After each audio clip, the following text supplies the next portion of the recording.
Hi guys, I'm going to get started for you with a teen tutorial today, perfect for school. This look in particular I'd recommend for I don't know, 14 and older kind of thing. I really couldn't see 12-year-olds wearing this, but it is very appropriate for teenagers of all age. And as I've been looking online, I look at Yahoo Answers and stuff, and I try to answer questions about makeup. And one of the questions I often hear teenagers say is this too much makeup? I wear this, this, and this. And I'm thinking, it's not really about how much you apply, but what you apply and how you apply it. For example, a lot of girls are afraid of applying blush because they think of the 1980s with this big red cheek and that sort of thing and looking like a drag queen. And it's totally not like that. If you know what you're doing and know how to apply the product, it can actually look extremely natural, and that's what I'm going to show you today. Okay, so the very first thing I'm going to do is get started with some concealer, and I'm using my Hard Candy Glamoflage concealer, and my shade is light. And for concealer, what you don't want to do is go lighter than your skin tone, especially for everyday. You don't want to do anything highlighting or anything fancy because it's just too complicated for everyday getting out the door.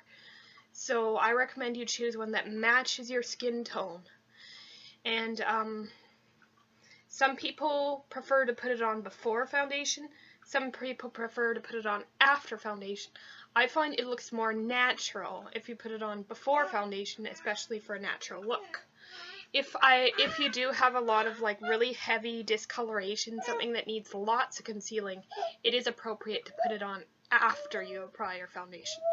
So this is a very pigmented, and I'm just going to show you how you can use your finger to apply this concealer, and it can still look very... So I'm just going under my eyes using my ring finger, which is the weakest finger.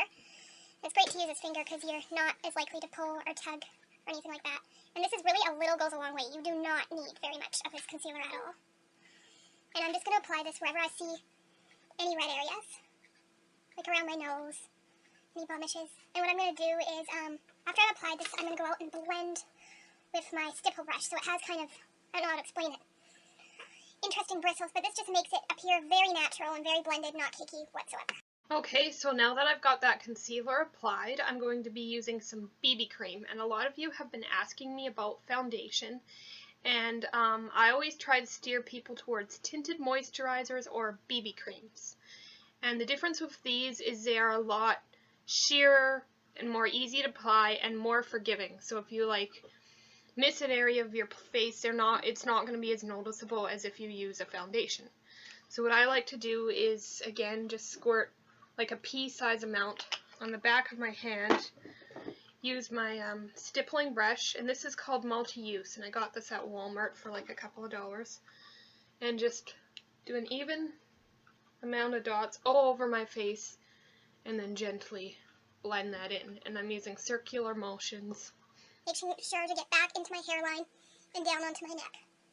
And just, my basic motto is keep blending. If you think it's blended enough, just blend a little bit more, because you can really never blend too much. And it's a great way to keep your makeup looking nice and natural. Okay, so now that I've got that foundation applied, I'm going to be going in with some loose translucent powder. And a lot of people ask me about powder, and the thing that I go for is a translucent powder. And the idea of a translucent powder is to eliminate any shine from your face. Anyway, as I was saying, the idea with powder is not to cover up or add more coverage to the face, because that can look very, very cakey. Unless you have a lot of area you want heavy coverage, you can go with a pressed powder with a little bit of pigment, but honestly, I really don't recommend it. And the thing I stress with applying any sort of powder is not to use the sponge that comes with the compact, because it ends up just blotting way too much product and looking really cakey and fake. So what I'm using is actually the porefessional from Benefit, and this is just because I don't have a drugstore powder with me right now, but honestly, good translucent powders might be like NYC, L'Oreal, True Match, and any of those, Maybelline Matte. So I'm just taking the brush that comes with the compact, going into that product, and I'm going to go tap, tap, tap, tap, and that's just, you see that that's just getting any excess product off. Because if you blow on your brush, obviously you're going to get germs on your brush, and it's not so good. So I'm just starting around the areas where I get shiny. And if you have dry skin, you honestly do not need this step. But if you have oily skin, this is going to make your foundation and makeup last, so I highly recommend this. Okay, so next thing I'm going to go ahead and do is apply some brow gel. Now, from what I've experienced, a lot of teenage girls are like terrified of anything to do with eyebrows, because the first thing that comes to mind when we think of eyebrows are like the little pencil-thin 1990s tadpoles, and no. I will do a video describing how to fill in your brows and how it makes a huge difference and make it look very natural, but for everyday look, I'm just going to stick to a clear brow gel, and a great one is e.l.f. I'm just happen to be using a Mary Kay, and I already have one of my eyebrows done just so you can see the big difference that this little product can do. And what you're going to do is you're going to go up with this product first, and then at the outer corner you're just going to brush kind of straight and back down, just following the natural curve of your eyebrow. And that's just really subtle, but it makes a huge difference. If you choose to go with filling in your brows, my recommendation would be a brow powder. I find it always looks a lot more natural, and to go a little bit lighter than your hair color. So not darker, but lighter. And use an angled brush and fill in with like light feathery strokes, almost like you're tickling the little brow hairs. And this will look super natural as opposed to with a pencil, which is very, very obvious. You can use a pencil, just make sure to go lighter and stick to a brow pencil because it has a different consistency than an eyeliner and tends to go on a lot more sheer. So the next thing I'm going to be doing is going to be applying a eyelid primer, and this is a Smashbox Photo Finish Lid Primer. And what this is going to do is it's going to make your look last all day long. Like it's going to make your eyeshadow so it won't crease, it won't fade, as you're probably doing gym class and all that. But you honestly, concealer or cream eyeshadow in a nude shade works just as good. So there's a good option might be like Maybelline 24-hour tattoo, or just anything really. You can even just use your concealer. I'm just using this one because this is what I have. And honestly, I do believe it's a good investment because I believe it lasts just a little bit longer with this, and the eyeshadows will show up brighter. But if you can only afford the concealer, just use the concealer. Okay, now I'm going to get started on eyeshadows, and I've picked a trio I think is good for everyone. And a lot of people ask me what colors they should wear, and I will do a specific for eye color and stuff, but honestly, neutrals look good on just about anyone. And what I like about these neutrals is they're not too shimmery, they're not too matte, they're very pigmented, very good quality, very affordable, look good on anyone. I absolutely love them. And so first shadow I'm going to be taking is eyelid, and you can see it there. And we're taking this on my $1 e.l.f. eyeshadow brush, and I'm going to be spreading that, packing that on my eyelid. Just has a beautiful, like, kind of pearly, and already this is just making me look more wide awake, bright-eyed. Okay, so the second shade I'm going to be taking is this crease color here, and I'm taking this on a fluffy crease brush, and this will make the color like so it deposits really nicely in that eye socket. That's where you're going to be applying this. And I'm going to take some, dust off the excess, and just go right in there, right in there. I'm going to blend in back and forth using windshield wiper motions. You can blend up a little bit if you want to towards the brow once you have that, but just back and forth, keep blending until you feel you have it blended out. Okay, so now I'm going to be taking a little more of this crease color, and I'm going to be taking that on my first shadow brush, and what I'm going to be doing is just defining this very outer third. So if you were to cut your eyes into third, 1, 2, 3, just this area right here. I'm going to be lightly filling that in on both of my eyes. Okay, so the last shade I'm going to be applying is the highlight shade in this palette, and my favorite way to apply this would be to use my fluffy crease brush. And the reason why is if you apply this really heavy on your brow bone, it's going to look very obvious. But if you use a brush like this, that's a little less dense, it's going to distribute the color a little more sheerly. And I'm just going to apply this on my brow bone, right under where the eyebrow is. And you can see that little bit of difference it makes, just very natural. Brightens up the eyes. Next, I'm going to be taking a little bit on the same brush, and I'm just going to be popping it right in that inner corner, so right here.